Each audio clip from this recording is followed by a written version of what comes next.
ఇప్పటి రోజుల్లో పిల్లలకి ఓపిక తక్కువ, కోపం ఎక్కువ అండి. ఎదుటివారు చెప్పేది వినే ఓపిక కూడా లేదండి పిల్లలకి. చిరాకు బాగా పెరిగిపోతుంది. మరి మన పిల్లల్లో భయం లేకుండా కాన్ఫిడెంట్గా ఓపికగా ఉండాలి అంటే నేను ఒక 5 టిప్స్ చెప్తానండి. ఫాలో అయిపోతారా? అందులో నెంబర్ 1, మంచి మంచి విషయాల్లో రిస్క్ తీసుకోవటం చిన్నప్పటి నుంచే నేర్పించండి.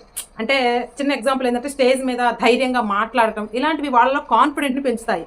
ఇక నెంబర్ 2, బయట కొత్త వాళ్ళతో మాట్లాడే అవకాశాన్ని కల్పించండి.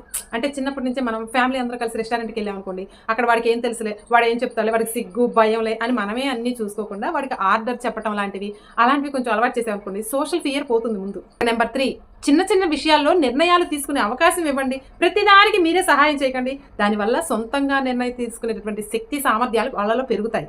ఇక నెంబర్ 4, పిల్లలకి బోర్ కొట్టనివ్వండి. టీవీలు ఫోన్లు కాస్త దూరంగా పెట్టండి. అప్పుడు పిల్లలు ఏదైనా కొత్త విషయాన్ని ఆలోచిస్తారు.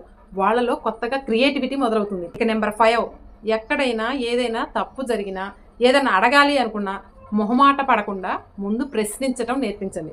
దీనివల్ల సోషల్ ఫియర్ దూరం అయిపోతుంది. పిల్లలకి కాన్ఫిడెంట్ అయినా, ఓపిక అయినా, ధైర్యమైనా పుట్టుకతో ఎవ్వరికీ రావండి. అలాంటి పిల్లల్ని పేరెంట్సే తయారు చేస్తారు. కాబట్టి మన పిల్లల్ని పిరికి వాళ్ళలాగా కాన్ఫిడెంట్ లేకుండా, ఓపిక తక్కువ, కోపం ఎక్కువలా ఉండకూడదు అంటే మనం మన పిల్లల విషయంలో ఈ 5 జాగ్రత్తలు తీసుకుందాం. ఓకేనా?